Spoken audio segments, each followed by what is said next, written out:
Isa naman ang President Corazon Aquino Elementary School sa nagkaroon ng matiwasay na eleksyon ngayong araw. Para sa buong detalye, narito si Zel Banihit. Comelec ang mga polling precincts dito sa President Corazon Aquino Elementary School sa Quezon City na siyang naguhudyat ng pagtatapos ng 2013 midterm elections. Eksaktong alas 7 ngayong gabi, itinigil na ng Comelec ang pagtanggap sa mga botanteng nais pang humabol. Ang President Corazon Aquino Elementary School ay isa sa may mga pinakamaraming bilang ng rehistradong botante sa buong Quezon City na umaabot sa humigit kumulang 31,000 na botante.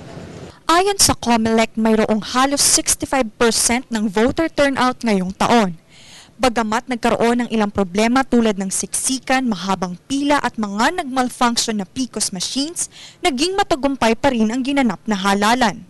May mga problema konti, pero naman, yung 8 PCOS machine na nagka-aberya, kumbaga ang 7 naman ay naayos din naman.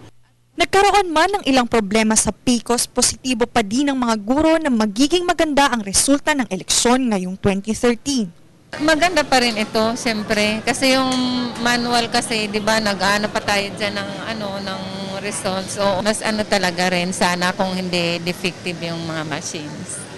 Para sa Hatol ng Bayan, Zel Banihit.